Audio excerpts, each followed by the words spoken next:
رسول اکرم صلی اللہ علیہ وسلم کے اشعار تک آ کر پہنچا رہے ہیں۔ ایک نعت اور ہوئی ہے تقریب کے بعد نعت خوان رسول بلبل باغ مدینہ جناب محترم سہیل رضا صاحب جعفر آبادی حضرت کی تقریب کے بعد ان کی بھی نعت ہوگی۔ ہم آپ تمامی حضرات کو پردوں سے سماعت کریں گے۔ بہت خوبصورت انداز میں نعت کے اشعار، منقبت کے اشعار، تہنیت کے اشعار آپ جناب محترم محمد مسلم صاحب سے سماعت کر رہے تھے۔ اسی درمیان ہماری جماعت کا ایک اچھا خطیب اہل سنت وائز بیان حضرت علامہ مولانا عبدالسلام صاحب رحمۃ اللہ علیہ ممبر شریف پر تشریف فرما ہو چکے ہیں اور مولد کا خطاب ہوگا۔ ہم آپ تمامی حضرات سماعت کریں گے۔ ماں کے حوالے سے جاتے جاتے اسلام صاحب نے بہت اچھا شعر کہا۔ واقعی کسی نے بہت پہلے کہا تھا آج میں نے چاہتوں کی سب کتابیں پھاڑ دی، آج میں نے چاہتوں کی سب کتابیں پھاڑ دی، صرف ایک کاغذ پر لکھا لفظ ماں رہنے دیا۔ آج میں نے چاہتوں کی سب کتابیں پھاڑ دی، صرف ایک کاغذ پر لکھا لفظ ماں رہنے دیا۔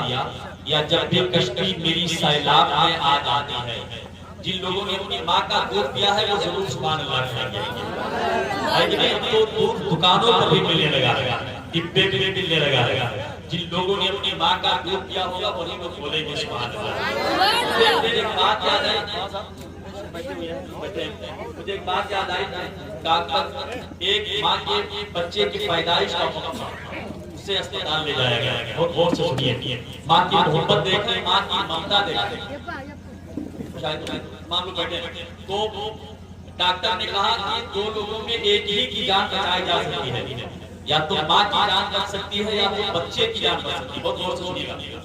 تو ماں نے کہا کہ بچے کی جان بچا لیجیے، میری جان جائے تو جائے۔ یہ معمولی بات نہیں ہے، آدمی اپنی جان دے دے کسی کے لیے، یہ معمولی بات نہیں ہے۔ آدمی سب کچھ دے سکتا ہے مگر جان نہیں دے سکتا ہے۔ یہ اور لوگوں کی ذات ہے، اور لوگوں کی ذات ہے۔ ماں کی محبت دیکھیں۔ جب بھی کشتی میری سیلاب میں آ جاتی ہے، ماں دعا کرتی ہوئی خواب میں آ جاتی ہے۔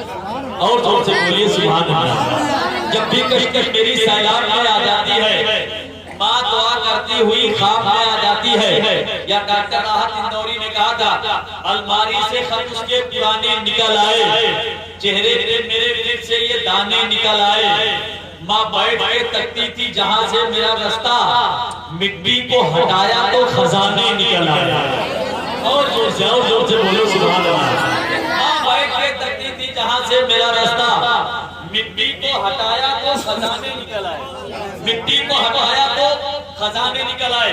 آپ بہت خاموش ہیں، اجازت دیں تو ایک شعر اور کہہ دوں کیا بات۔ شعر بہت زیادہ ہے اگر آپ خاموش ہو جاتے ہیں، آپ بولتے رہے تو شعر میں کہہ دوں۔ ایک شعر اور سنیں، محنت کے عوض وہ کبھی اجرت نہیں لیتی، محنت کے عوض وہ کبھی اجرت نہیں لیتی، دنیا سے کبھی حسب ضرورت نہیں لیتی۔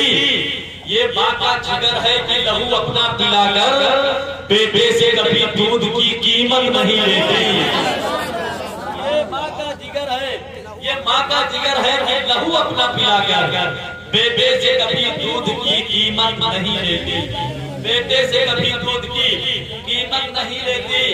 یا پھول تارے اور جگنو کہکشاں بھی ساتھ آئے، پھول تارے اور جگنو کہکشاں بھی ساتھ آئے، یہ زمین بھی ساتھ ہے وہ آسمان بھی ساتھ ہے، اس لیے جنت کے جیسا لگ رہا ہے میرا گھر، میرے بچوں کے علاوہ میری ماں بھی ساتھ ہے۔ اس لیے جنت کے جیسا لگ رہا ہے میرا گھر، میرے بچوں کے علاوہ میری ماں بھی ساتھ۔ میں سوچ رہا ہوں کہ آخری شعر کو مگر انعام دینے والے آ جاتے ہیں تو ایک دو شعر ہو یاد آ جاتا ہے۔ پھول تارے اور جگنو پھول تارے اور جگنو کہکشاں بھی ساتھ ہے، یہ زمین بھی ساتھ ہے وہ آسمان بھی ساتھ ہے، اس لیے جنت کے جیسا لگ رہا ہے میرا گھر، میرے بچوں کے علاوہ میری ماں بھی ساتھ ہے۔ یا چراغ فکر یقیناً بجھا کے سوتے ہیں، چراغ فکر یقیناً بجھا کے سوتے ہیں، مگر نصیب کے شمع جلا کے سوتے ہیں۔ وہ لوگ خواب میں جنت کو دیکھتے ہوں گے جو ماں کے پاؤں ہمیشہ دبا کے سوتے ہیں۔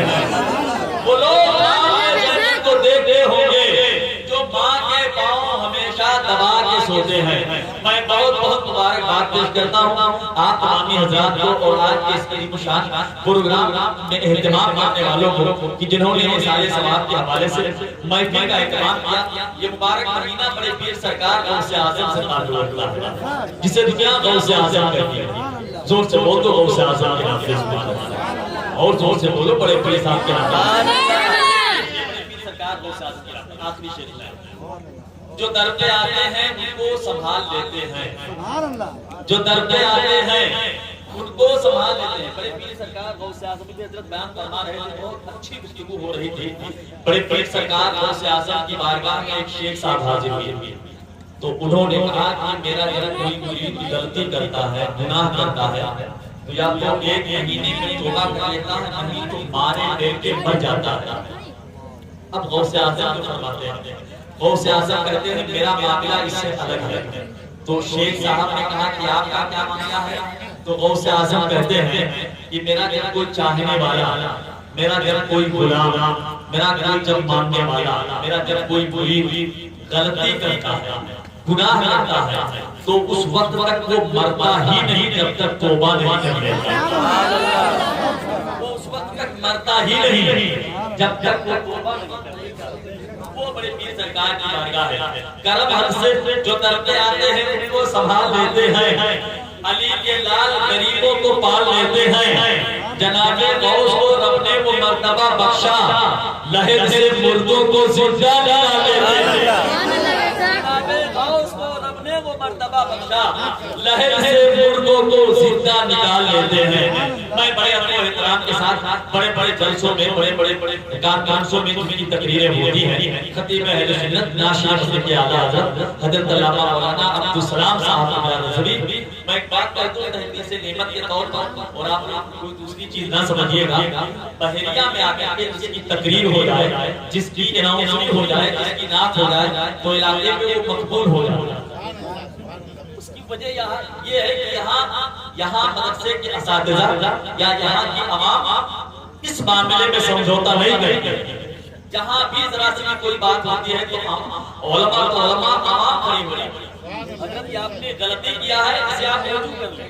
تو جب یہاں آتے ہیں ہم لوگ تو بڑا خوش ہوتے ہیں جیسے کم سے کم اسی جگہ چل رہے ہیں کہ یہاں جانے کے بعد بہت لگ جایا کرتا ہے کہ نہیں. ان کی تقریریں کئی آپ نے یہاں سنی ہوں گی. الحمدللہ اللہ کا شکر ہے. تو ہم چاہتے ہیں اب حضرت کا استقبال زوردار نعرہ تکبیر و رسالت سے کر لیا جائے. نعرہ تکبیر نعرہ رسالت جشن میلاد النبی فیضان حضور غوث اعظم مسلک اعلیٰ حضرت حضرت علامہ عبدالسلام صاحب نعرہ تکبیر نعرہ رسالت.